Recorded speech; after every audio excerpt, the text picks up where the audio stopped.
It's the deadliest fighter aircraft ever built. But what if it went back in time to World War I? The F-22 needs little introduction. Developed at the end of the Cold War, it's a fighter aircraft with no mission. Designed to go up against the best the Soviet Union could throw up against it, and win, every time. The F-22 was uniquely suited for fighting conflicts in Eastern Europe. Its advanced stealth still makes it the stealthiest fighter aircraft in the world, and it would have been perfect for securing air dominance over and past the front lines. But what if this modern marvel ended up in the hands of the US as troops hit the battlefields of World War I Europe? With a thunderous roar, the F-22 would make its presence known above the trenches of war-torn Europe. Super cruising without the need of afterburners, the F-22's supersonic crack would stun the thousands of troops assembled below, who have quite literally never seen anything of the like. With silvery skin, a gold cockpit, and a delta wing body, the F-22 is generations ahead of anything flying at the time. Many would immediately assume this technological marvel to be an alien visitor, because no nation could possibly be advanced enough to field such a capable machine. And in truth, the F-22s might still be a UFO to the Allies of World War I. Impressive to think that the Raptor was designed just 60 years after the end of the war to end all wars, and yet upon showing up over the trenches of eastern France, it's so advanced that no living engineer could possibly begin to comprehend its construction. The F-22 is up against some of the best aircraft at the time. Germany and its partners were generally ahead of the Allies in fighter plane construction, and the Fokker D-7 was one of the most feared aircraft to prowl the skies. It only saw combat for 6 months, and that's a good thing too, because if the war had dragged on much longer than that, the Allies might have been very hard-pressed to keep any of their aircraft flying. The Fokker D-7 was a predator, lightweight enough to give it incredible agility and maneuvering. Germany would score 565 aerial victories in the Fokker D-7's short lifespan, and its most famous pilot, the Red Baron, would go down in history as a true Fokker legend. But compared to the Raptor, the Fokker D-7 or anything else in the German arsenal was basically just a pile of flying scrap. Despite that, the F-22 would have practically zero effect on the war. How is that possible? First, since we're not the modern Russian army, let's talk logistics. The F-22 is a true Wunderwaffe, an absolute wonder weapon of the 21st century despite being designed in the 20th. However, like many of America's cutting-edge technological marvels, it's an absolute prima donna. The plane has great difficulty in maintaining the stealth coatings, which make it so formidable, and daily maintenance is required to make sure it remains effective. Its computer systems are powerful, but incompatible with the rest of the Air Force, so no other plane can talk to the F-22. This is a big reason it's being retired early. The Raptor is formidable, but just flying it will cost you an annual salary. For just 1 hour of flight time, the Raptor costs over $85,000 in fuel and maintenance. A 12-hour flight will basically set you back an entire mansion, unless you live in LA and New York, in which case it only sets you back a one-bedroom shack in the worst part of town. Granted, some of this cost comes from scale issues. The US Air Force had planned to buy hundreds of the fighter, but cut back to just under 200 when the Soviet Union cried uncle and tapped out of the Cold War. With no near-peer potential adversary, the mighty Raptor was a plane without a mission, a high-tech marvel of engineering that was less useful than a moderately sized rock. Without buying the F-22 in large numbers, production costs never came down, leaving the Raptor as an absolute bank breaker that's better served having it sit in a hangar than prowling the skies. And this is where we immediately run into problems with teleporting the Raptor back to World War I. As we mentioned earlier, the F-22 might as well be a UFO to the early 20th century Allies, and this comparison is extremely apt. It's widely considered that if UFOs were real and one ever crash-landed in our backyard, we'd basically be completely helpless in trying to reverse engineer or even understand how to turn the windshield wipers on. A craft capable of traveling across interstellar distances, or interdimensional if that's your jam, would require manufacturing processes so advanced we'd likely need thousands of years of advancement to understand. The very composition of the materials would require chemistry and metallurgical skills we're likely nowhere near to developing. Sure, maybe we'd eventually figure out how the windshield wipers worked by just pressing random buttons, but good luck replacing them when they break. The F-22 would be as immediately confounding to even the brightest minds of the time. Back then, the internal combustion engine had only been small enough to mount on an airplane for about a decade, and still decades behind the pinnacle of the design for piston engine aircraft that would come in the 1940s. The first thing to confound World War I engineers trying to do maintenance on the Raptor would be the engine. Jet engines weren't unknown at the time, In fact, the first jet engine, a simple steam-powered device that used two nozzles on a sphere to make it spin rapidly on its axis, had been described as far back as 1st century Egypt. What we would understand as the modern jet engine would have been known to some of the brightest minds of World War I, who had already identified the concept of compressing air, heating it, and releasing it out the back, simply lacking the means of creating one. Thus, as the engineers of the early 20th century peeled back the hood and looked at the Raptor's Pratt & Whitney F-119s, they would at least know what they were looking at.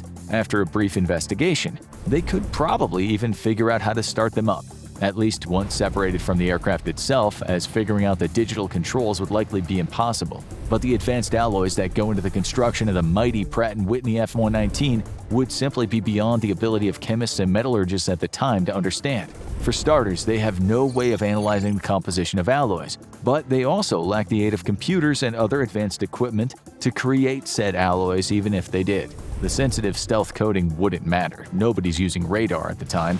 It wouldn't be until 1935 that Britain invented the first practical radar unit. However, the flight surfaces of the F-22 require careful maintenance, but nothing comes close to the labor-intensive repair of all the parts of the plane that are near or help with the constant controlled explosion of hot gases that makes the plane go vroom. At best, the plane could be flown until basically it fell out of the sky from disrepair, basically the Russian Air Force's standard operating procedure, and the Allies would be lucky to get 3 or 4 missions out of it. But there is another problem: fuel. The F-22 takes a carefully calibrated mix of jet fuel, itself a result of decades of research by the U.S. Air Force into the best explosion juice that doesn't go exploding when you don't want it to go exploding. Try filling a Raptor's gas tank with premium gasoline, and the engine won't even turn over. The F-119s that power the Raptor need a carefully, very high-energy calibrated fuel that's much more energy-dense than regular petroleum or gasoline. So the Raptor's flying with whatever it's got in the tanks after coming through a time portal to World War I. That's not much, as a combat radius of 470 miles means you're only getting a few hours of flight time. But let's say that the plane made it with full tanks and a pilot in the seat who immediately knows his mission is to aid the Allies. What could it actually do? In all honesty, not much. The Raptor is the deadliest aircraft in the world unless you're flying a 1910s biplane. The first and most immediate problem is the Raptor probably couldn't even keep up with the German Fokkers. The Fokker 7 had a top speed of 116 miles per hour, leaving many Allied pilots to exclaim in surprise, "That fast Fokker outturned me! It's a big airplane, but that fat Fokker can really fly."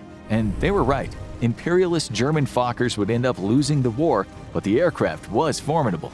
A Raptor would absolutely smoke a Fokker, but ask it to shoot one down, it's a different story altogether. The slow speed of World War I planes would put the Raptor at a threat of stall if it performed any sort of dogfighting maneuver. The plane would be forced to try to pounce from above in short strafing runs of a very agile target. A dicey proposition made even worse because the F-22 only has a few seconds worth of ammunition. Armed with 480 tungsten steel rounds that would punch through even the fattest Fokker the Germans put in the sky, the Raptor's cannon shoots so fast that it has only a few seconds of ammo. It's a fantastic quality when taking on a fast-moving supersonic-capable fighter, but terrible when trying to make any sort of dent on the numbers of the Central Power aircraft in the overall war. And when the cannon's out of ammo, the Raptor is basically done fighting in this war, because without advanced gunpowder used by the ammo in modern aircraft cannons, the Raptor's cannon couldn't operate properly. But the Raptor carries 2 AIM-9 and AIM-6 120 radar-guided air-to-air missiles, which are basically gonna have zero impact on the air war. Even more importantly though, they might not even be able to lock onto the flying Fokkers zooming around the sky. That's because those cheap Fokkers were made, like most aircraft at the time, from wood and canvas, things that radar aren't very good at locking onto. The AIM-9 short-range missiles are capable of locking onto the heat of the enemy engines, but the early piston engines of World War I would probably give off so little heat that even the AIMs might not be able to hit a single lucky Fokker. Unable to accurately target enemy planes with only a few hours of flight time available and construction so advanced, there's no chance World War I engineers could try to replicate or even repair it. The F-22 would ultimately have zero impact on the war, unless of course it was armed with a laser-guided bomb and knew the precise location of the German Chancellor at the time. But despite being useless to World War I air forces, there is one thing about the F-22 that the Allied engineers might be able to make use of: the engine. After the end of the war, the US would have its hands on engine technology nearly a full century ahead of their time.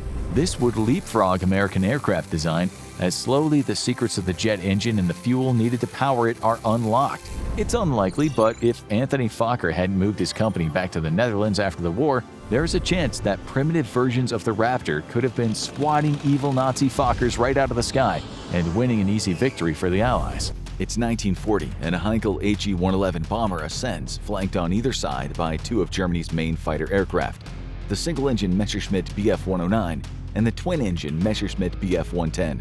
It's a formation that Germany used to great effect in mainland Europe and intends to do the same in taking Britain. The three planes fly confidently, knowing that the Royal Air Force, the RAF, has little in the way of planes that can properly counter them.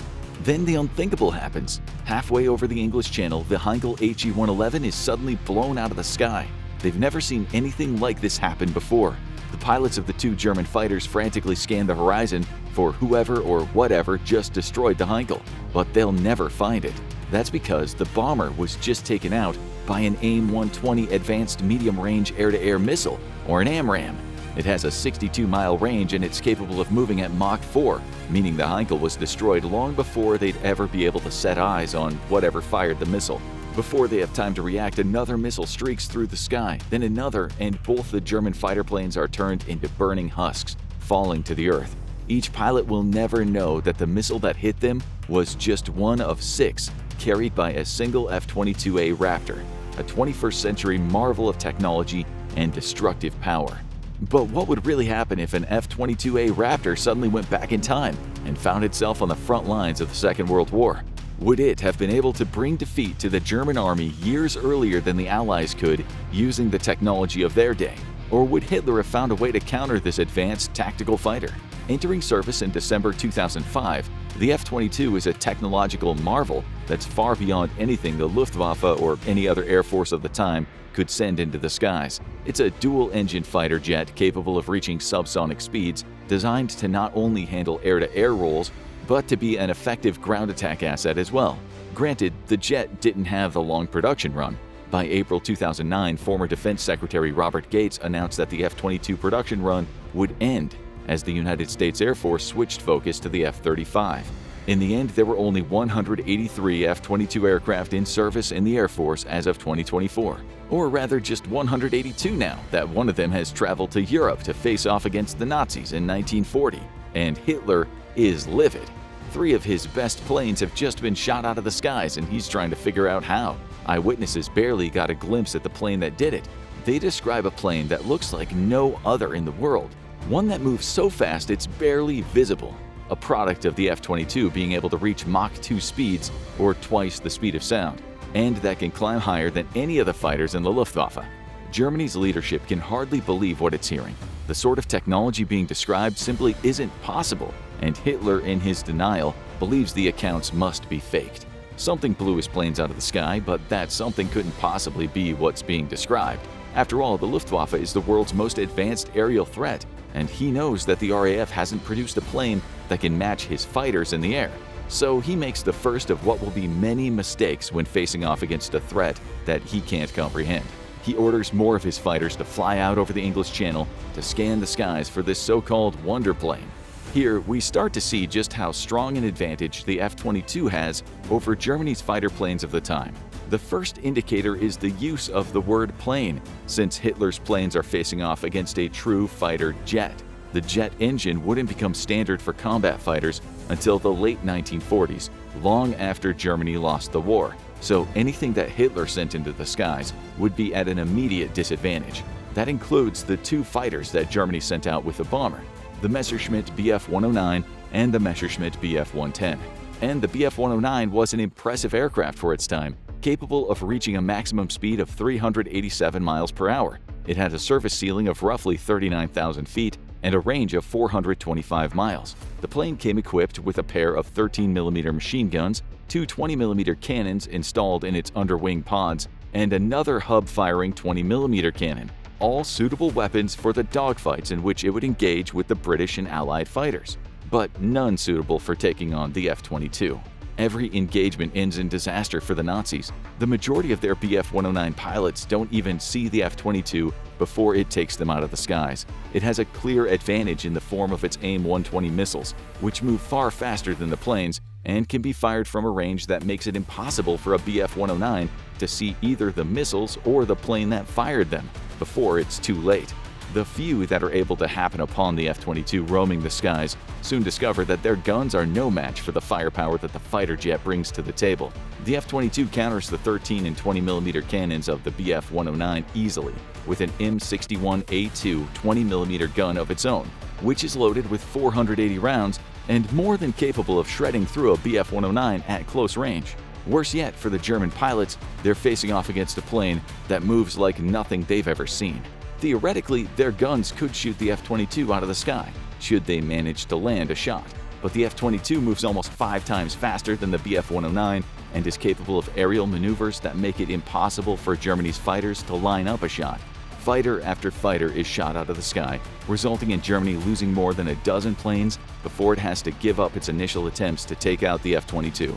The only thing stopping the American fighter jet is the need for refuel and reload. The Bf-129s have nothing to offer against it as long as the F-22 pilot is careful. The Messerschmitt Bf-110 fares no better. Hitler arranges for a dozen of these planes to engage the F-22 several days after losing so many Bf-109s. His logic is sound. The twin-engine Bf-110 is also twin-piloted, meaning it has a man flying the plane while another uses its guns to take out the enemy. Perhaps that's what's needed, Hitler argues, a gunner who can focus all their attention on this new demon of the skies. That gunner has access to 4 7.92mm MG-17 machine guns, as well as a pair of 20mm MG-FFM cannons built into the Bf-110's nose. The loadout is completed by a rear-firing 7.62mm machine gun built into the cockpit, an essential weapon that gives the Bf-110 coverage for threats that come up from behind. Still, the German fighter faces many of the same issues its single-engine cousin faced. None of the systems are equipped to deal with anything that moves as fast as an F-22. As for the Bf-110 guns, they're not even capable of shooting the F-22's missiles out of the sky, never mind tracking a plane that can move at 1,500 miles per hour. The Bf-110s experienced the same fate as the Bf-109. In fact, the F-22 makes even shorter work of them, aided by the Bf-110 being slower than the Bf-109. It can only travel at 349 miles per hour and is much larger thanks to its 53-foot wingspan. Worse yet for the Bf-110, it's not able to climb anywhere near as high as the time-traveling fighter jet. Its maximum service ceiling is just 33,000 feet, compared to the F-22, which can fly higher than 50,000 feet. The fighter jet can simply fly above the Bf-110s, swooping down to take out isolated planes with its own 20mm cannons at will, while simply blowing others out of the sky with its AIM-120s. It's in this battle that the F-22 introduces a new weapon to the fray, its AIM-9 Sidewinder missiles. Though it only comes equipped with 2 of these missiles in its standard loadout, the F-22 can make great use of them while taking out Bf-110s. Each Sidewinder comes equipped with an infrared homing guidance system, a rocket-based motor, and an optical target detector that allows it to easily track a Bf-110. The infrared unit is especially important.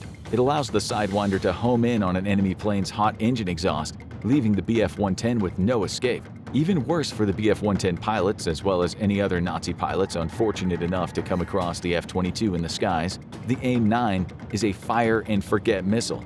The F-22 can simply release the missile and rely on its internal guidance systems to guide it to the target, leaving the F-22 free to fly out of range or move on to engage another enemy. Once released, the missile can travel at speeds of over Mach 2.5, again far too fast for the Bf-110's gunners to keep up, and it has a range of up to 22 miles. Fire and forget indeed. Hitler is forced to completely change how he uses the Luftwaffe. However, his air force isn't devastated to the point where it can serve no use to him anymore. By the end of World War II, Germany will have built 119,871 aircraft, with the Luftwaffe ending up with 3.4 million personnel in total. As powerful as this time-traveling fighter jet may be, it can't take out every single one of those planes. But what it can do is add a huge element of risk to any future bombing runs. Hitler knows the F-22 is packed with enough weapons to take out around a dozen of his bombers during a single engagement. The missiles handle 8 of them. 6 AIM-120s followed by a pair of AIM-9 Sidewinders give the F-22 a potent air-to-air loadout. The jet pilot is completely unafraid of engaging more directly too, meaning the F-22 can take out a few more German bombers with its M61A2 gun before it heads back to the base to reload.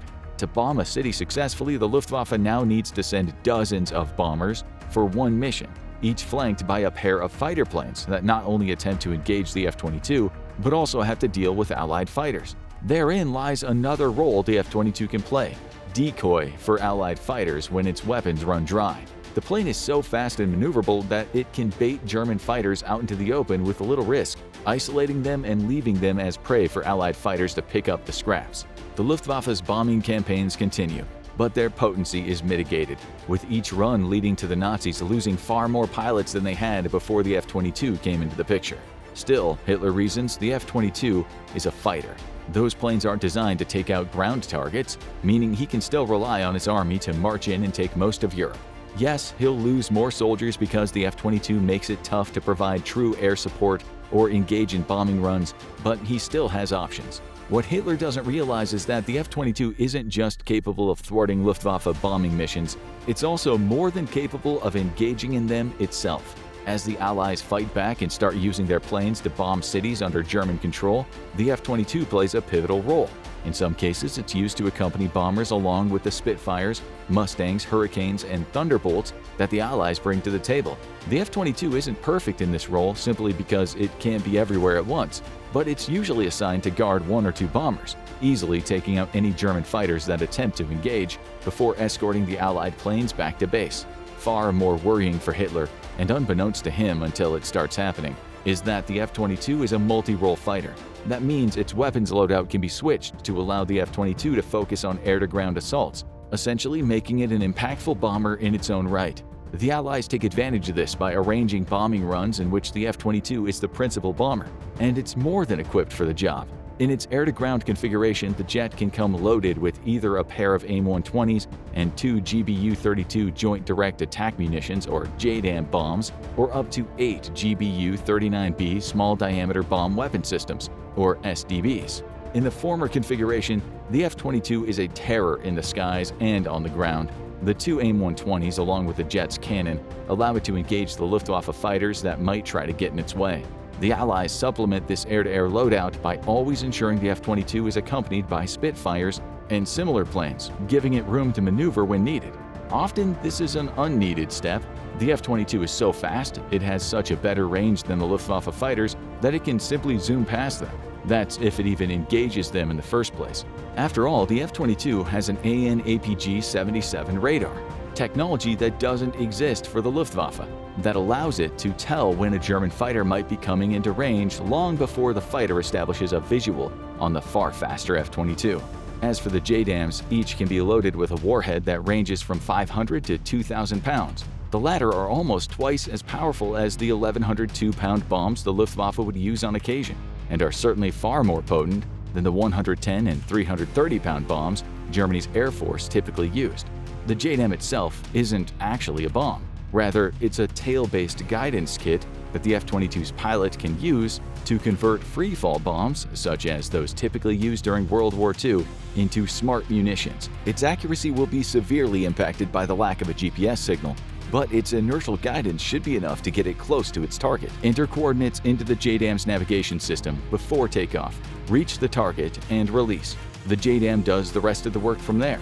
Worse yet for the Nazis, the JDAM-guided bombs can be released from extremely low to very high altitudes, again limiting the ability of its pilots to engage the F-22 before it releases the bomb.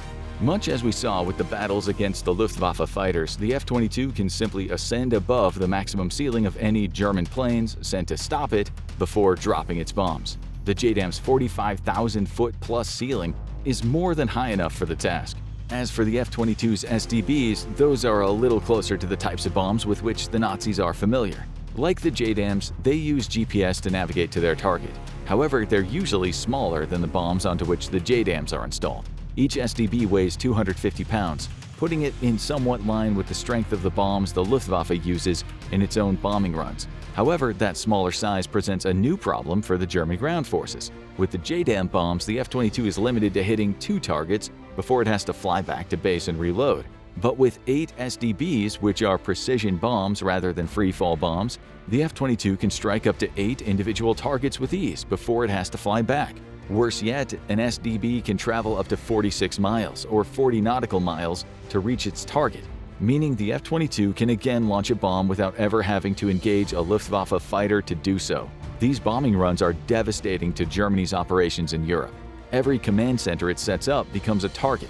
Every operation involving large groups of soldiers is peppered with bombs by a plane that has enough range to hit one location, travel to another for a second strike, and when loaded with SDBs, continue the pattern to devastate the Nazis' on-ground operations. Tanks have no reply to these bombing runs, as the F-22 is able to blow them to smithereens with a direct hit. Even more worrying for the Nazis is that the time-traveling fighter's precision-guided bombs and missiles can strike any surface warships it attempts to use to win the naval aspect of World War II. The two Scharnhorst-class ships in the Kriegsmarine, Germany's navy, are taken out with no issues, not long after they participated in the 1940 invasion of Norway. Germany doesn't even bother to build the two Bismarck-class ships that came after the Scharnhorst-class ships in the normal timeline. It knows that no ship it could build would be able to stand up to the F-22's weapons. Instead, Hitler switches focus on developing weapons he hopes to counteract the F-22. The first of these is the V-1, also known as the buzz bomb or the doodlebug, thanks to its trademark buzzing sound. This first-generation guided weapon could be used not to take out the F-22 itself, but rather the airfields and infrastructure that it would rely on to continue operating. Introduced into the war in June 1944, the V-1 is credited as being the world's first operational cruise missile. Germany made good use of it in the original timeline, launching around 20,000 V-1s at Allied targets between June 1944 and March 1945. Better yet for the Nazis, the cruise missile can be loaded into many of its planes, including the Heinkel HE-111s that have so often felt the wrath of the F-22. It's a powerful missile capable of traveling up to 150 miles when loaded with a 1-ton warhead. The problem is the weapon is extremely inaccurate. Though fairly fast and with a decent range, it doesn't benefit from the targeting systems built into the F-22's bomb and missile systems. The only other possible defense Germany has is the Flak 36. An anti-air system, though versatile enough to fire ammunition that allowed it to take out tanks, the Flak 36 entered service in 1936 and quickly became one of Germany's most respected weapon systems. Featuring a self-loading mechanism and built onto a cruciform pedestal, the gun uses a barrel containing a trio of liners, which are switched out when they wear away and mitigate the need to change the entire barrel at regular intervals. And the Nazis have 11,000 of these guns in service by August 1944. With the F-22 roaming the skies, almost all are installed to guard major German cities and military installations. But like many of Germany's weapons, the Flak 36 and its slightly modernized cousin, the Flak 37, can do little to combat the might of the F-22, though it can fire 20.3-pound projectiles at a rate of about 20 per minute, creating a hail of bullets through which a low-flying bomber would have to navigate.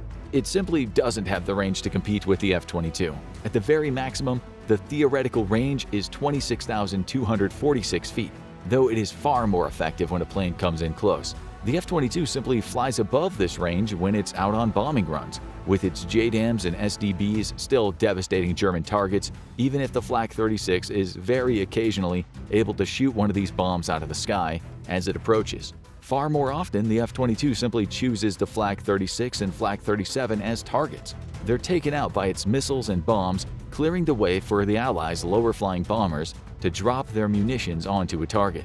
For every weapon the Nazis create, the F-22 serves as a perfect counter.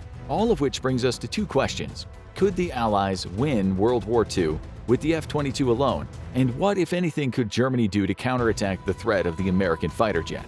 Starting with whether only one F-22 would be enough to win, unfortunately for the Allies, just one of those jets alone wouldn't be enough. The F-22 would be a powerful weapon the Allies could wield in a myriad of ways, as you've discovered. But it wouldn't be the perfect weapon. For starters, it has a limited loadout. The air-to-air loadout is limited to 8 missiles and around 450 rounds for the 20mm cannon. As soon as those weapons ran out, the F-22 would have to return to base to reload before it could re-enter the fight. Similarly, the air-to-surface loadout either sees the F-22 pack a pair of extremely powerful bombs or up to 8 SDBs, again meaning it would be limited by its need to reload. And even when used as a part of diversionary tactics, the F-22 can't stay in the air forever. It has a far better range than any plane in the Luftwaffe, as well as a far higher ceiling, but it doesn't have infinite fuel deposits. Plus, the Allies have no way to refuel aerially. meaning the F-22 also has to return to base to be refueled as well as reloaded. None of this is to say the F-22 would be ineffective. It would curb the impact of the Luftwaffe by virtue of the threat it represents. Hitler would be forced to fill the skies with far more planes during bombing runs than he otherwise would, and he would know that the F-22 would easily take out a dozen of his bombers, all while the planes were being peppered by Allied fighters. Pure volume would be Germany's only recourse, with the F-22 taking out hundreds or even potentially thousands of Nazi pilots over the course of the war. When the jet's threat isn't being presented to the Luftwaffe, it could also disrupt ground operations. Troops wouldn't have any recourse when faced with an F-22 bombing run, with their Flak 36 anti-air guns simply not having the range or accuracy to compete with a jet that can fly at supersonic speeds.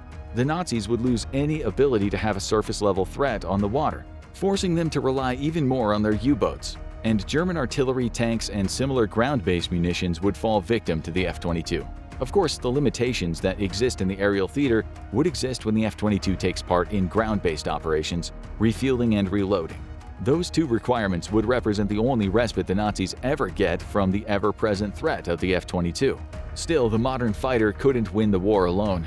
Much of the work would see it accompany planes of the time to provide much-needed support for their bombing runs. It could also be deployed to attack key Nazi positions during ground operations, with operations such as D-Day likely made much easier due to the F-22 being able to destroy Nazi bunkers and weapon installations as the beach invasion's ongoing. But what do you think? How much of an impact could a single F-22 have against the Nazis during World War II? And do you think the plane alone would be enough to win the war for the Allies? Two American AWACS planes cruised 200 miles off the Chinese coast, blasting a significant portion of the hostile coastline with radar and feeding that information to American combat assets in the air all across the South China Sea. For the Chinese, they're a critical target that must be eliminated ASAP. For the Americans, who have no ground-based installations to fall back on, they're vital resources to be protected at all costs. Whether the two big birds live or die in the coming moments might just determine who reigns supreme in the skies over China's coastline. A flight of Chinese J-15s screamed toward the American planes armed with long-range missiles. They only need to get within 150 or so miles to down their targets. The Chinese fighters have taken off from military airfields on Hainan Island, hastily repaired after the initial American strike against military bases all across South China's coast by U.S. Navy submarines, utilizing Tomahawk cruise missiles. While not fully operational, the airfields are able to launch several sorties a day, enough to threaten the all-important American AWACS planes. Now, the 8 J-15s scream at full afterburner toward their targets. U.S. strikes weren't able to disable all of China's ground-based radar capabilities, and the systems the People's Liberation Air Force still has operational tell the J-15 pilots that the big birds are currently alone. None of the veteran pilots are fooled, though. The AWACS won't be alone for long. The U.S. Air Force has been operating from airfields in the Philippines, which China has been hesitant to strike at out of fear of driving the Philippines from a passive ally of the U.S. to a fully combat-committed one. Somewhere near the AWACS, Chinese long-range radar now picks up a small flight of U.S. Air Force F-15s, likely there to provide cover for the vulnerable planes. The Chinese jets aren't looking for a dogfight. They hope to get within long-range striking distance and down the AWACS long before the F-15s can respond.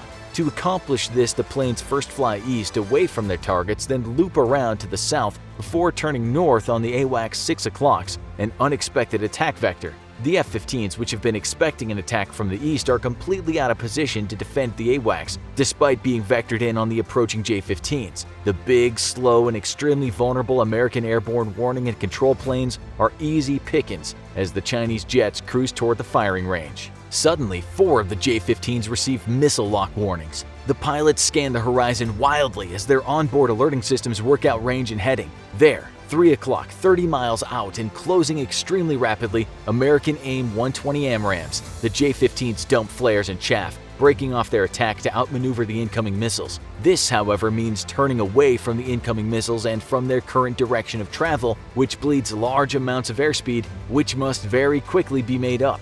The other Chinese pilots panic briefly. They know of only one plane that could have remained undetected on radar long enough to ambush them, the American F-22. 100 miles away, 4 American F-22 Raptors supercruise at over twice the speed of sound. Had the J-15s been pointed in their direction, their front-facing radar may have briefly detected the presence of the F-22s by the opening of their weapon bays. Even so, the brief contact may not have even been enough to alert the Chinese pilots they were being targeted and under fire. Given the AIM-120's kill rate of around 30% against actively defending aircraft, each F-22 has launched 3 missiles at each bird, with a second volley targeting the remaining 4 J-15s just seconds later. The Chinese formation is in chaos as the second group of J-15s realize they've been targeted as well. The planes dive to put on airspeed as they dump flares and chaff. Most of the American missiles explode harmlessly into the decoys, but many don't, and 6 J-15 pilots are forced to eject.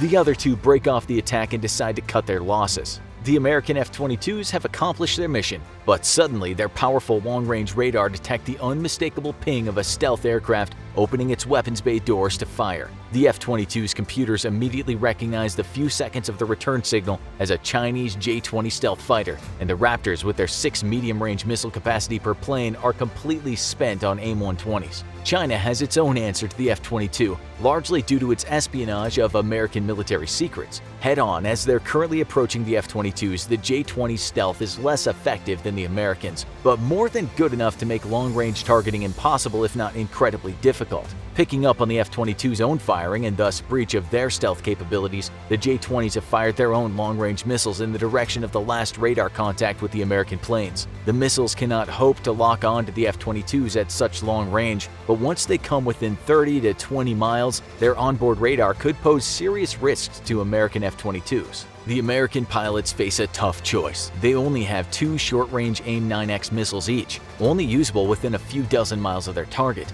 Meanwhile, the Chinese missiles are screaming across the sky toward them. Turning and running would mean a loss of a lot of airspeed and potentially allow the missiles to catch up. Plus, while far better than the J-20s, the F-22's rear radar cross-section is far worse than its front and would make them easier targets. The F-22s decide to execute a hard 90-degree turn. Unlike the J-15s, they have the advantage of long-range detection of the hostile J-20's missile launches, and while the maneuver bleeds off precious airspeed, there's plenty of time to regain it. Plus, the incoming missiles can't match the extremely tight turn rate of the F-22 with its thrust vectoring engines and must make a much wider turn, bleeding off its own airspeed. The turn is successful and the Chinese missiles tumble harmlessly out of the sky, their airspeed completely exhausted. However, the turn has also presented the F-22's 3 and 9 o'clock to the incoming J-20s, and these are the least stealthy angles of the large American fighter. With plenty of radar reflective surfaces exposed to the long-range radar of the J-20s, there's little the radar-absorbent features of the aircraft's skin can do to prevent a good lock by the Chinese. As the J-20s move in for the kill on the helpless F-22s, the Chinese pilots stare incredulously at a loud, squawking missile lock warning. More American AIM-120s are coming, tearing through the air at 2,500 miles an hour. Lurking behind the first flight of Raptors, there's a second 4-bird flight who have just released on the Chinese planes. With the J-20s moving their forward-facing radar off-axis, they never had a chance to detect the second flight of Raptors. The J-20s might be cheap copies of F-22s, but they're still a very stealthy plane, making it hard to get a good weapons lock on them from long range. That's why, while the Chinese and American fighters juked for supremacy, the U.S. Air Force RQ-170 Sentinel drone quietly snuck behind the Chinese formation. Now, the unmanned drone activates its radar and blasts the Chinese stealth fighters, hitting the fighters in their least stealthy angles. With its remote data link, the Sentinel sends targeting data back to the second flight of F-22s, which feed that data directly to their own 9 AIM-120 missiles already in flight. The American kill network is brutally effective, and China's limited fleet of J-20s is reduced by another 4. 3 J-20s remain, however, and the Raptors boost toward the Chinese flight. Neither side has any long-range weapons remaining, but each plane still carries 2 short-range missiles. At these ranges, the stealth characteristics of both planes are largely ineffective, but the F-22's far greater maneuverability and its superior engines proves dominant, especially with its ability to vector its thrust. The J-20's canards allow it great agility as well, but its inferior engines proves to be its downfall. 2 short-range missiles don't guarantee a kill, even in a dogfight, however, which is why the American Raptors have an onboard cannon. The J-20 does not, and within a few minutes, 1 American Raptor has been downed, with the total loss of all Chinese J-20s. The clash, just a few dozen miles from the Paracel Islands, has pulled much of the Chinese Air Force's remaining air power into the area. So far, the war has been extremely expensive for both sides in terms of aircraft lost, with hundreds downed on both the Chinese and American side.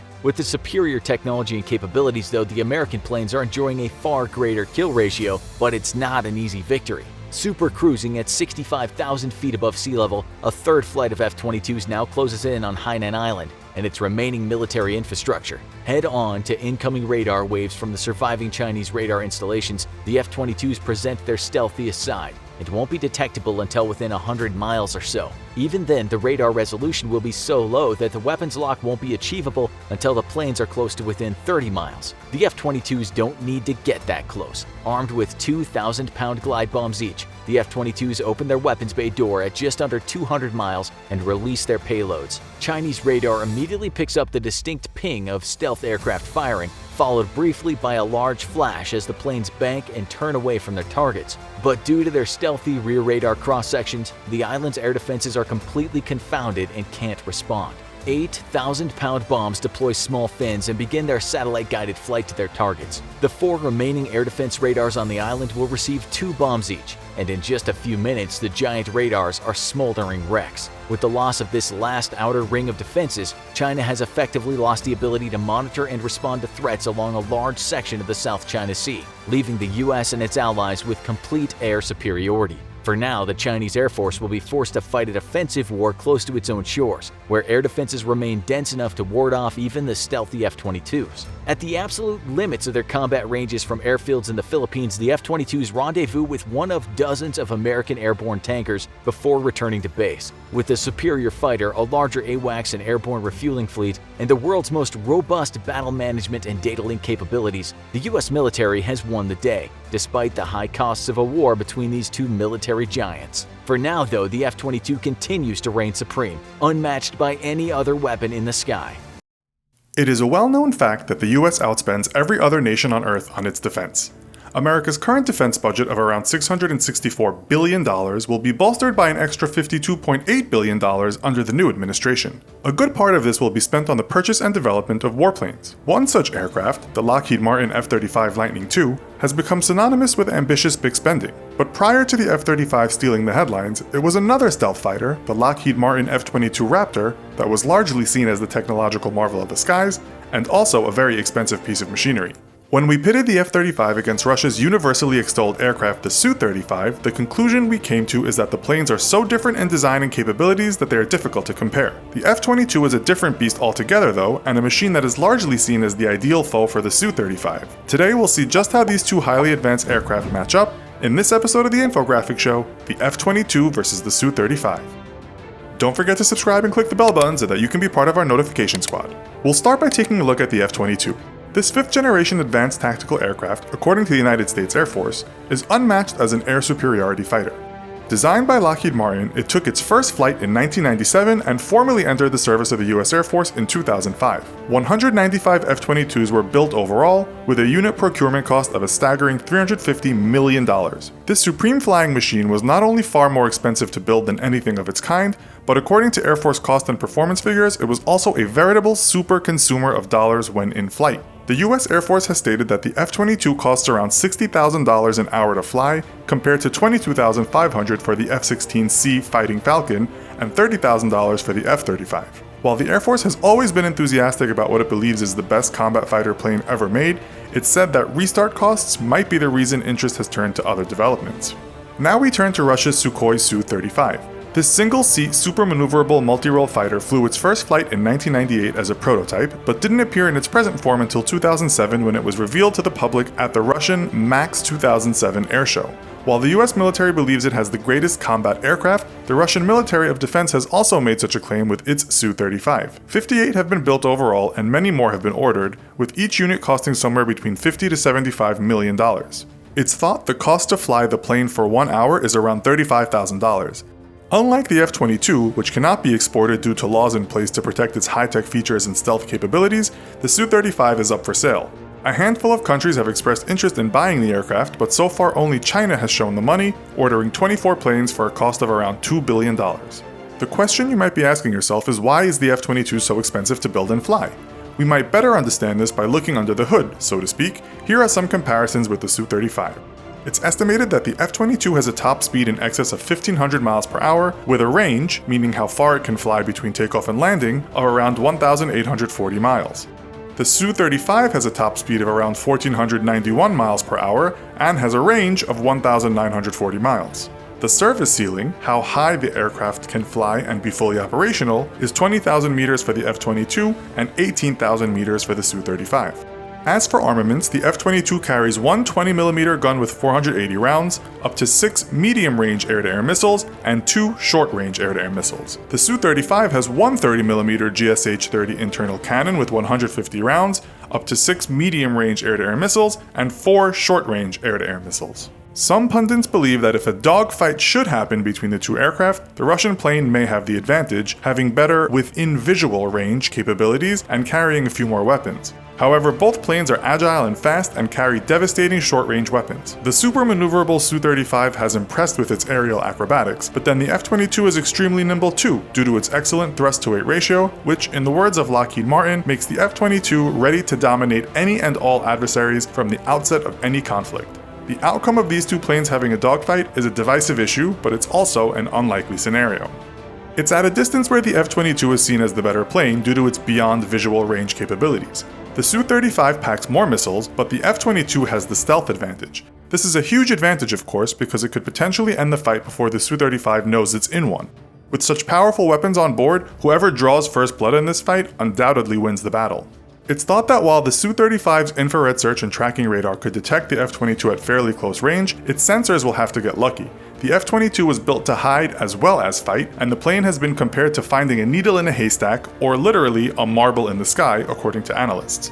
One of the reasons for the latter plane's hefty price tag is its superior technology as much as its power, agility, and potential to harm. This is not to underestimate the Su-35's radar control system, but it is probably no match for the technology of the F-22. Modern aircraft fighting is about much more than speed and weaponry, with situational awareness and stealth being huge game-changing factors. In the words of the F-22's principal builder, even if you detect me, you're not going to know where I am a second from now. What most people seem to agree on is that the Air Force pilots in the modern era shouldn't have to get up close before they destroy a target, and so the most advanced radar technology and stealth capabilities are the best attributes a plane can have. This is the foremost reason why the US doesn't export its F-22s and keeps its technology classified material. Russia, of course, is acutely aware of this and is in the process of developing its 5th generation Sukhoi T-50 PAK-FA stealth fighter.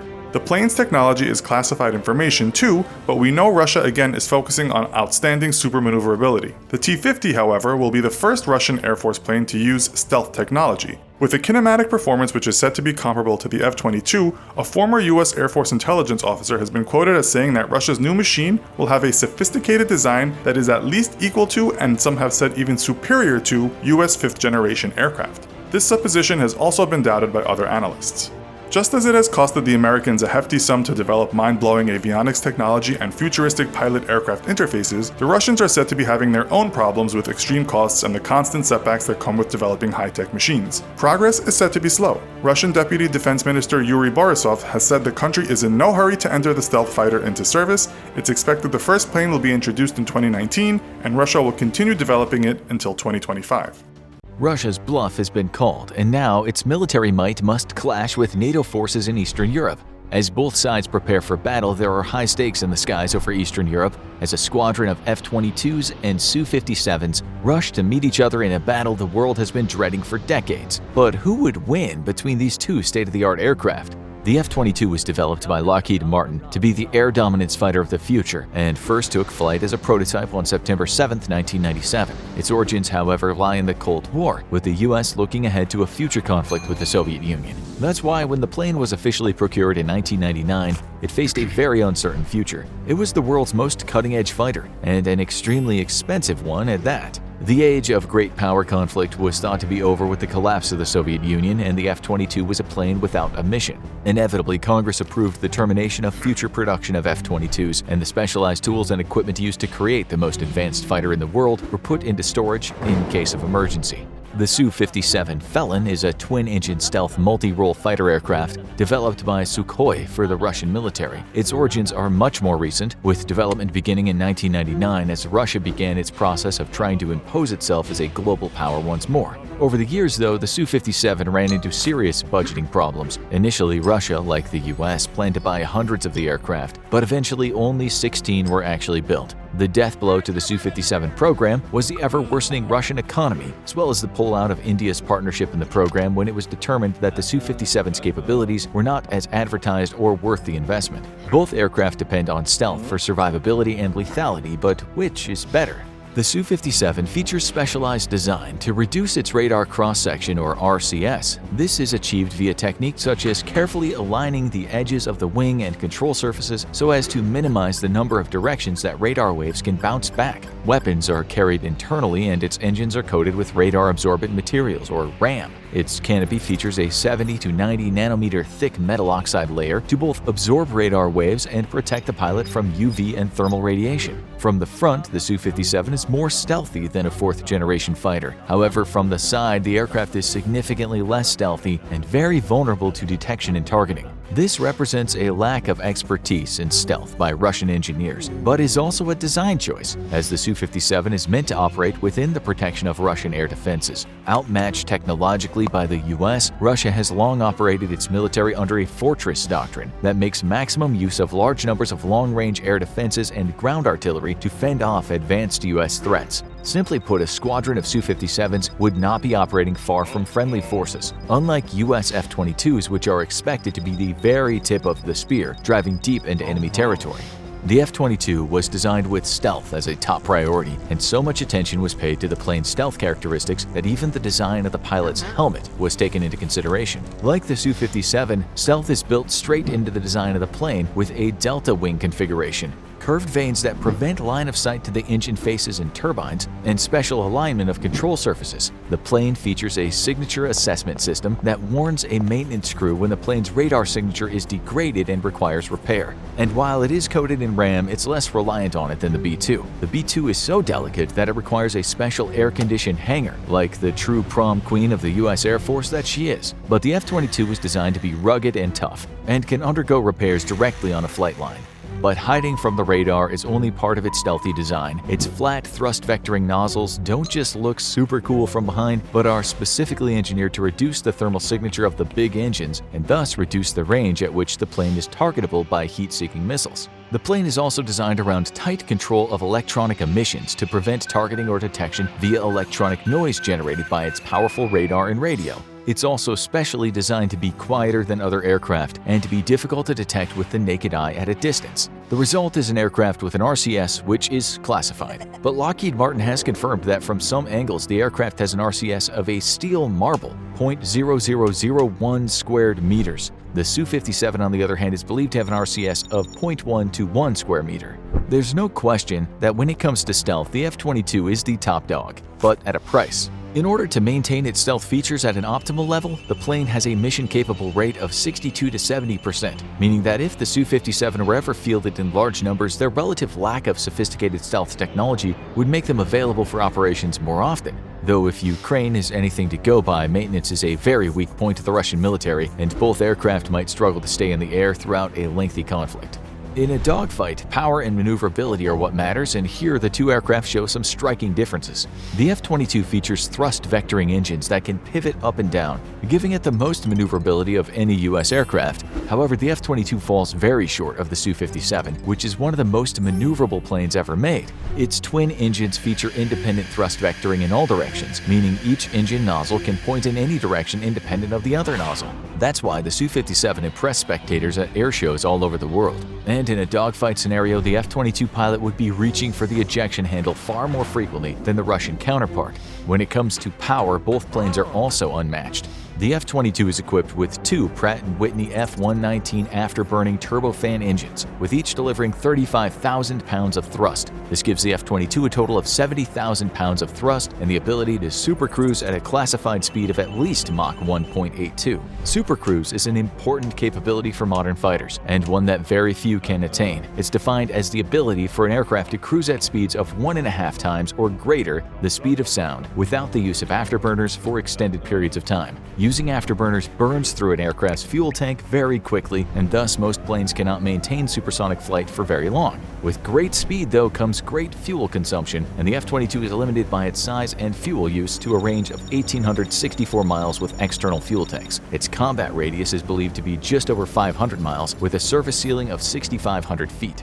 The Su-57 is equipped with two NPO Lyulka Saturn Izdalai 117 turbofan engines, a significant technological step forward for the Russians. Each engine can produce just shy of 20,000 pounds of dry thrust, giving the aircraft the ability to supercruise at just over Mach 1.6. However, the Su-57's larger body allows it to store more fuel, increasing its range to 2,200 miles with a combat radius of 930 miles and a ceiling of 66,000 feet. The Su-57 seems to have the advantage here, even though its inferior aerodynamics and larger size means it's slower than the nimbler F-22. But the Russian Air Force has been having serious problems with developing the Su-57's engines, making them unreliable. Current Su-57s in operation are equipped with older engines, and in 2014, before walking away from a deal to help fund development of the Su-57, the Indian government expressed concerns over the engine's reliability. Russia hopes to sweep away these issues with a new engine designated Izdalai 30 and projected to be equipped on the Su-57 in the mid-2020s. However, this was before Russia was sanctioned by the world and cut off from critical technology supplies. The current fate of the planned engine upgrade is unknown. When it comes to engines, the F-22 is simply more reliable, with over 180 of the aircraft in operation for over a decade, while the Su-57 struggles with older engines and a planned upgrade that might never materialize. If Russia were to solve the engine issue, though, the Su-57 may outclass the F-22 in power, if not speed, due to the size difference. But a fighter is nothing without its weapons, so what kind of heat is each plane packing, and who's really bringing the smoke?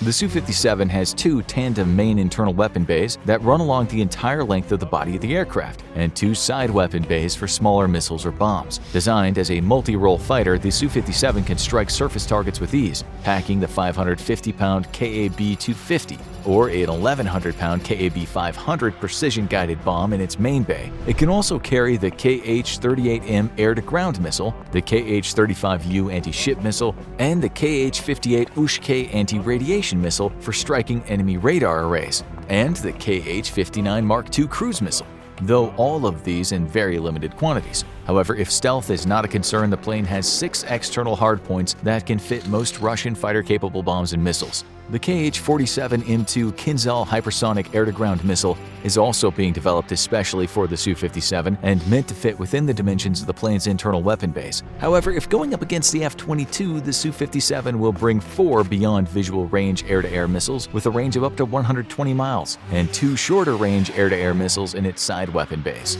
The F-22 has 3 internal weapon bays laid out in a different configuration from the Su-57. Its main bay is housed at the bottom of the fuselage, with 2 smaller bays directly on the sides of the fuselage and aft of the engine intakes. Up against a Su-57, the F-22 can carry 6 beyond visual range AIM-120 AMRAAMs and 1 AIM-9 Sidewinder in each bay. This gives the F-22 a significant 3-missile advantage over the Su-57, but this is hardly a surprise. The F-22 was designed specifically to take out enemy aircraft, while the Su-57 was designed to be a general-purpose machine capable of hitting both air and ground targets. The F-22 can also strike ground targets with the replacement of its 4 main bay launchers with 2 bomb racks that can each carry 1 1,000-pound or 4 250-pound bombs. The plane can also carry GPS-capable weapons, such as the Joint Direct Attack Munition, but it lacks the targeting pod required to self-designate targets for laser-guided bombs. Like the Su-57, the F-22 is equipped with external hardpoints for when stealth is not a priority, and it has 4 hardpoints rated at 5,000 pounds each. For a good old-fashioned knife fight in the sky, the F-22 carries the M61A2 Vulcan 20mm cannon and is equipped with 480 rounds meant for half-second bursts. The pilot's heads-up display projects a radar projection of the cannon's fire path when the weapon is in use to dramatically increase accuracy. The Su-57, meanwhile, is equipped with a 9A1 4071K 30mm autocannon with 150 rounds. While it has less rounds to fire, the 30mm cannon will provide a significant advantage if a hit is scored. And given the Su-57's incredible maneuverability, the odds of a hit are good. In terms of firepower, the F-22 takes the cake for air-to-air combat, even if it would do well to stay out of the dogfight range of the Su-57. However, the Su-57 is easier to configure for ground strike missions, making it more flexible. But all that smoke means nothing if you can't even detect what you're supposed to be aiming at. So how do the two planes compare in radar and avionics? The F-22 is a champion of sensor fusion, where it gathers data from all onboard systems, filters it for relevancy, and presents it to the pilot for greatly enhanced situational awareness, while lowering his workload. It can even receive data from other platforms to add to its tactical picture. It's equipped with the Sanders General Electric AN/ALR-94 electronic warfare system, Martin Marinetta AN/AAR-56 infrared and ultraviolet missile launch detector, Westinghouse Texas Instruments AN/APG-77 active electronically scanned array radar, and TRW Communication Navigation Identification Suite. It has over 30 antennas blended into the wings and fuselage to give the airplane complete all-around radar warning receiver coverage. This system can reduce its radar emissions to a confined narrow beam, down to 2 degrees in azimuth and elevation, exceeding over 250 miles in range and greatly increasing the plane's stealth by limiting excess electronic noise. In other words, if you take a shot at the Raptor, it's going to immediately know trouble is on the way. The system can even be used for a passive detection system that can search for targets and even provide lock-on for weapons at a classified range. The APG-77 radar equipped on the Raptor has a low observable active aperture, electronically scanned antenna that can track multiple targets while conducting scans in any weather condition. The Raptor can also focus its radar to overload enemy sensors in electronic attack configuration, degrading the effectiveness of enemy radar and increasing the survivability of fellow Raptors in formation. To reduce the chance of interception or degradation, the APG-77 changes frequency over 1,000 times a second and has an estimated range of 125 to 150 miles for a target with the profile radar cross-section of a Su-57. Not good news for the Russian fighter. Head-on, the Raptor is likely capable of targeting a Su-57 at just over 30 miles. By narrowing its beam, however, the APG-77 can increase this range by approximately 100 miles. Its two Hughes Common Integrated Processors are each capable of processing up to 10.5 billion instructions per second, making the F-22 one of the smartest planes in the sky. In fact, its avionics are so robust that the F-22 has threat detection and identification capabilities similar to the RC-135 rivet joint. However, its radar is less powerful than dedicated signals intelligence and threat detection platforms. This capability, however, allows the F-22 to designate targets for Allied aircraft, making the F-22 not just lethal on its own, but lending its lethality to fourth-generation aircraft who can fire weapons from outside the threat envelope an F-22 is currently operating inside of. In effect, the F-22 can grant friendly aircraft pseudo-stealth capabilities through its big brains, giving the enemy one hell of a headache to worry about. The Su-57 is Russia's first attempt at achieving sensor fusion. To manage its various electronic systems, the Su-57 is equipped with an information management system developed by GRPZ. The plane is equipped with an N036 AESA radar system and an L402 Himalayas electronic countermeasure system. Its radar is configured across 3 platforms with a traditional nose-mounted radar and 2 cheek-mounted radars that greatly increase angular coverage. It also allows a pilot to guide a missile to target without having to point its nose at it, a significant advantage in close-quarters combat. 2 N036L-1-01 L-band transceivers are mounted on each wing's leading edge flaps and used for friend or foe identification, but can also be configured for electronic warfare and used to degrade enemy radar, albeit at significantly less efficiency than the F-22. It's also equipped with a redundant radio telephone system and encrypted data exchange capabilities between itself and other aircraft. However, the largest difference between the two aircraft is the inclusion of the 101 KSV infrared search and track system on the Su-57, while the F-22 lacks any such capability. Often touted as a stealth killer, ISRT systems allow an aircraft to search for and target enemy aircraft by their heat signatures.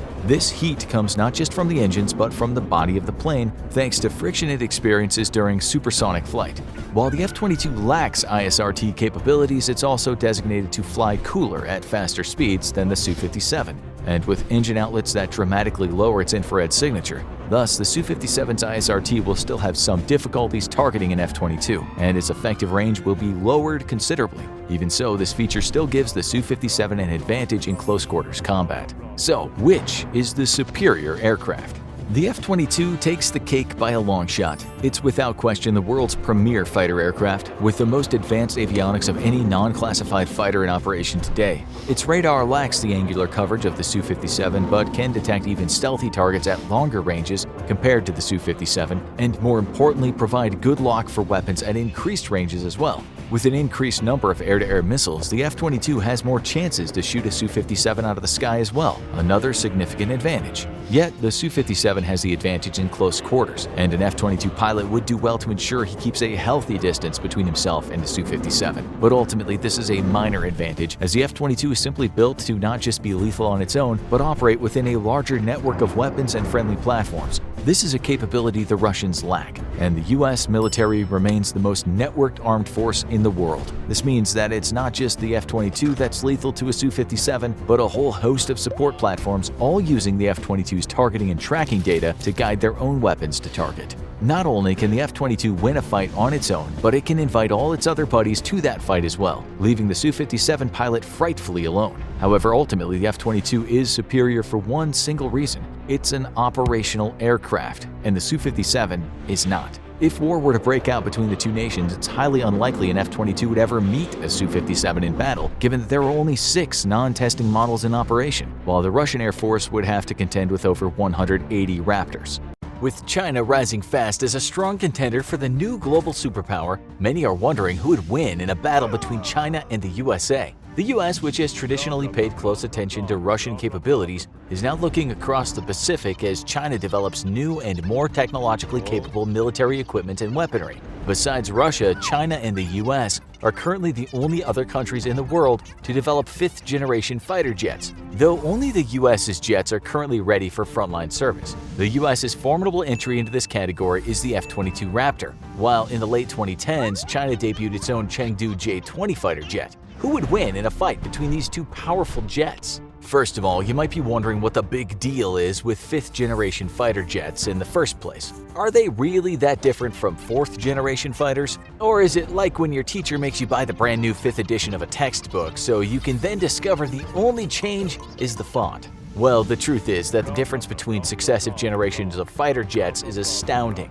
5th-gen fighters are so powerful and feature so many upgraded capabilities that they pretty much render 4th-gen jets useless in any fight against them. Countries vying for global influence, such as the US and China, know that failing to keep up with such developments in military tech, especially in the Air Force, can make all the difference between winning and losing potential wars. At first glance, one might think that the US would have significantly more advanced military tech based on its spending alone. In 2020, China's official defense budget amounted to $179 billion.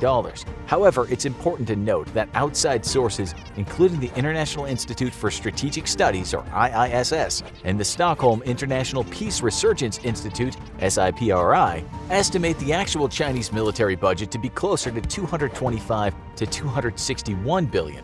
The average of these institutes' estimates put China's military spending at around 1.9% of GDP. A recurring theme in this comparison will be that China perhaps understandably plays its cards close to its vest and is less transparent about its military specs. The US, on the other hand, has had a defense budget of approximately 3.2% of GDP over the last few years, with 2020's defense budget estimated at around $718 billion. If we take these numbers into account alone, it seems there's no way any of China's tech or military would be able to match the US soon. However, those direct comparisons don't take PPP, otherwise known as purchasing power parity, into account. Though the Chinese budget is smaller, Chinese products and salaries are also relatively cheaper than in the US, and this extends to the military as well. So taking PPP into account, China's spending is worth about 75% of that of the US. Still less, but nowhere near as wimpy as the original GDP numbers make it sound. Zeroing in on the 5th-gen fighter jets of each country, let's compare the F-22s and the J-20's specific capabilities. Many aerospace consultants and other experts complain that China ripped off much of the design for their J-20s from the US's F-22s, designed by Lockheed Martin via cyber attacks and espionage. That might be one reason why both aircraft have a ceiling of 12.4 miles and a max speed of just over Mach 2, approximately 1,535 miles per hour. One of the key differences is in the jet's range. The F-22 Raptor has a combat range of 497 miles, while the J-20 has a much larger range of 684 miles, thanks to a larger fuel tank. The F-22 has an actual range of 1,840 miles, but that's when it flies with 2 external fuel tanks, which would not be the case in a combat situation. That might sound like an advantage for the Chinese at first. However, Zhou Qinming, a Beijing-based military expert, pointed out that China's J-20 was only introduced in 2017 and has yet to be tested in a real combat situation. On the other hand, the US Raptors have been in use since 2005 and employed in combat situations around the world, including the Middle East, Singapore, and Okinawa. Besides the J-20 being relatively untested, another advantage for the US is the sheer number of F-22s that have been made. China has around 50 to 60 J-20s in total, while the US currently has 187 operational F-22s with 8 more in testing. When it comes to specific capabilities, such as the weapons the Chengdu J-20 can hold, experts have to make educated guesses since China refuses to release many details. The J-20 has a broad but shallow weapons bay, which can hold between 4 to 6 long-range missiles or bombs. We know the F-22 can carry up to 6 missiles for either air-to-air or air-to-ground combat. The weapons each jet carries are important, but they may actually be less important than each jet's stealth and detection capabilities. The F-22 is incredibly hard to detect and track, giving it a natural stealth advantage. After all, the best weapons in the world can't shoot what the plane's technology can't see. The J-20 is thought to be similarly hard to detect from the front. However, there are elements on the aircraft sides and engine nozzles that may make it more susceptible to radar detection.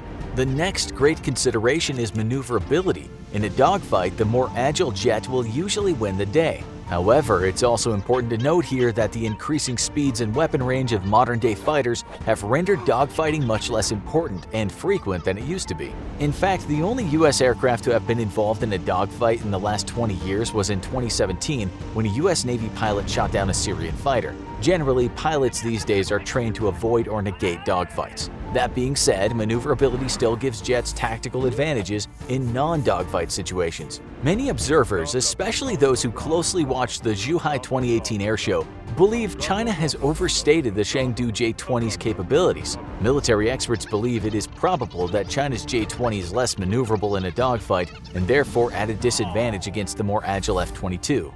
Others point out that the J-20 was made to function optimally with high-thrust WS-15 engines, which China is struggling to refine and produce. Therefore, current J-20s are relying on less optimal Saturn AL-31F M2 turbines imported from Russia, which would definitely affect their current maneuverability. China did recently announce that they'll start mass production of the J-20B, a more agile line of fighter jets, in July of 2020. Though these might pose a bigger threat to the US Air Force, many reports of China producing updated and mightier aircraft have proven to be false, and it seems this may be the case with the new release as well. Overall, the lack of specifics known about the Chengdu J-20 due to China's tendency to keep details about their military specs and military programs secret, combined with the Chinese government's habit of releasing misleading reports, makes a comparison of the J-20 and the USA's F-22 very difficult. Most military experts believe that currently the F-22 would handily beat the J-20 in a fight. However, some are concerned about the future because China is continuing to fund and refine its J-20 production program,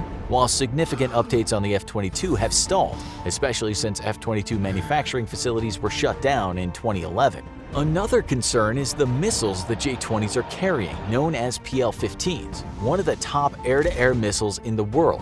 PL-15s have much higher effective range than their current US counterparts, the AIM-120s, and are built with top-of-the-line anti-jamming technology, which US counterparts don't necessarily have. However, the Pentagon is currently focused on developing a brand new JTAM, Joint Advanced Tactical Missile, which they're convinced will be the best air-to-air weapon in the world when completed. Even with the Pentagon developing new air-to-air missiles and the F-22 probably forging ahead with scheduled upgrades in the 2020s, thus pushing it further ahead of the J-20 in terms of modern tech, observers caution that the J-20 is at a relative start of its production run, meaning the advantage may shift over to China over time if the US isn't careful. A recent comparison of Chinese and US air superiority from 1996 to 2017 by RAND shows a rapidly closing gap in Air Force capabilities between the two countries, which would seem to reinforce this concern. Who do you think would win in a fight? Does the Chinese J-20 stand a chance against the F-22 Raptor, widely considered the premier fighting jet worldwide? Let us know in the comments. Now go check out more comparison videos.